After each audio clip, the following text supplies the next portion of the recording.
Nobody can beat my CAC gaming. My CAC is unkillable. Oh, feel the force of my CAC. Holy, I'm going off with this thing.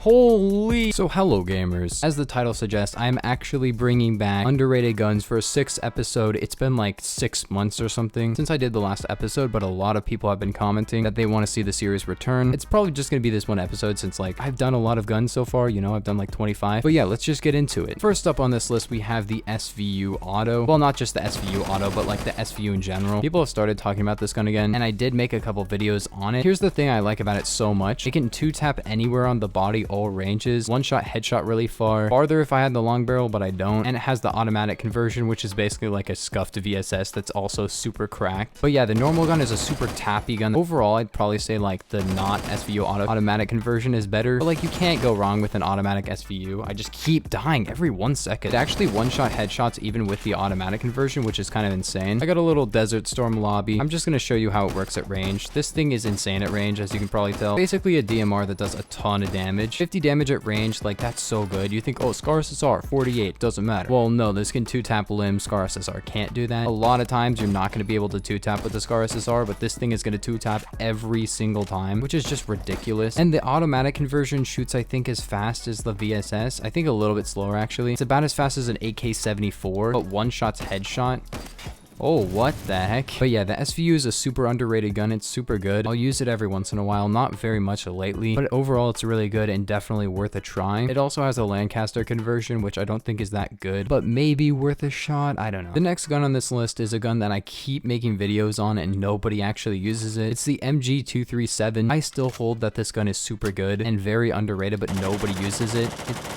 Kind of surprising, honestly. The normal gun's damage is not really that good, but with the 300 conversion, you do 35 damage, which is enough to 3-shot, and you do 20 at range instead of 23. So you still 5-shot at range, but you 3-shot up close, which is basically like broken hollow points. Hollow points on this thing are basically the same thing, except they make you 6-shot at range. And this thing also triples its suppression, so it's really hard to shoot back at. And you know, you got 100 bullets, 750 RPM, 35 damage up close. Yeah, you don't 3-shot that far, but you do 3-shot up close, and that's definitely worth it. Up close is where the 3-taps are the most helpful, and you get them to about the same distance as the Vector, but probably a little bit farther. Nobody's really complaining about the Vector 3-shot range either. Just give this thing a go. It's basically a 100 round G36K. It actually does more minimum damage. It also has 100 bullets. You know, it's super nice. I'm not saying it's the best gun, but it might be the best LMG for me. The RPK-12, yeah, it's better, you know. But you know me, I'm not a huge fan of the RPK-12. So I'd say that this one is better for me. What do you guys think about it though? Like, actually use it and then tell me what you think. It's definitely worth your money for the conversion. Like, it's just worth it. The conversion basically just buffs the gun. The next gun we have though is the Saiga 12U. This is a secondary shotgun version of the Saiga 12, and let me tell you, this thing just goes. It is very strong in CQC. It's basically just a Saiga 12 with less bullets, but it does reload super fast. I think it does have worse spread though.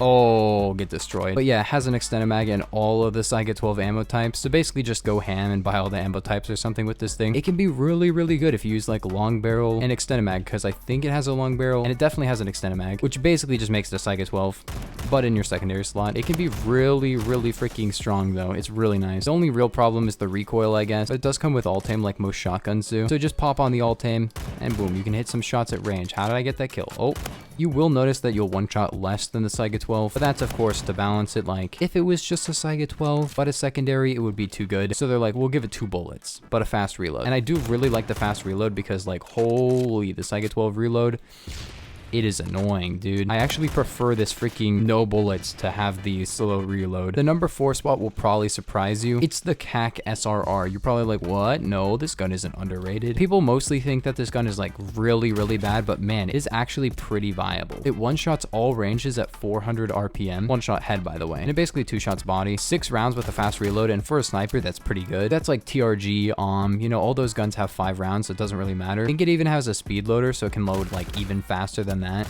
But look at this, dude. Just nice 2 taps up close. It doesn't have a torso kill range, but if it did at 400 RPM, that would be stupid. But it's basically gonna headshot kill all ranges, and it can headshot kill up close, so it's super good. It's also really enjoyable to use, I'd say. You know me, I don't really like meta guns that much, and this is a really fun gun to use. Oh my gosh, can I just kill him? Yeah, but fun CAC gaming. Look at this. I'm getting so many kills. Nobody can beat my CAC gaming. My CAC is unkillable. Oh, feel the force of my CAC. Holy, I'm going off with this thing. Holy, it's just good. If you don't account for the muzzle velocity, this gun is actually pretty good. Like, the damage is pretty good. The RPM is really good. Reload is fast. It headshot kills low ranges. It's pretty good. I've been thinking about putting this gun on the list for a long time. And then, of course, Godstatus made a video about it. But yeah, it's the Krinkov. Back in the day, like October of last year, dude, I was like not a big fan of this gun. And I gave it a pretty bad review. Like, I didn't think it was that good. The reason for that is that it had a 32 max range. And I didn't really realize at the time that 32 isn't really that bad considering it's a PDW. And 132 min is actually pretty good. Muzzle velocity is pretty fast. Its pen is pretty good. It does pretty good damage. Like 37-18 is pretty good. It also, of course, has the 9mm conversion, which is actually pretty strong. It's still 3 shots, which is nice. And then 7.62, which makes it shoot faster and do more damage. And of course, super armor piercing, but I would never use that because then it only has a 8 stud max range, which is just ridiculous. Basically a 3 shot to like 10 studs at the point. But yeah, good RPM, low recoil, 2-shot headshot, 3-shot body, 6-shot at range, but who cares? It's a PDW, right? And it's probably going to 3-tap to about 40 studs since it does 37 and not like 34. And 5-shot to like 100 studs or something. It's going to be pretty good overall. Like, I'd say this is a pretty good gun. I don't even think I have the best loadout on it. Back in October of last year, this was my loadout on basically every gun. Like, I just used reflex, comp, folding, full stock, or not full stock, blue laser. Like, the Oscar loadout was my loadout for everything. I don't know. I'd say I maybe was a little bit too harsh with this thing in my review. It even has a long barrel and a full stock. I didn't even know that. That seems to be a little bit more accurate. But again, how do you guys feel about this gun? I think it's pretty good. Not a terrible gun. I keep saying so many conflicting statements. It's not insane, but it's definitely not like... It deserves a little bit more use, in my opinion. Like, I think it's underrated, and that's why it's going on the list. Like, it's an underrated gun. It's going on underrated gun 6. Let's see if we can get a couple more kills, and then I'm gonna end the video. Hello, sir. Oh, come on, bro. I feel like they might want to make the max range a little bit farther on this thing, and maybe people will use it more at that point, but I don't know. Ooh, okay, I succeeded in getting a couple more kills, but that's 5 underrated guns part 6 for you guys. I know it's been a while since I did one of these, but if I want to do maybe number 7, please comment your underrated guns down below, and I'll see you guys in the next one. Peace.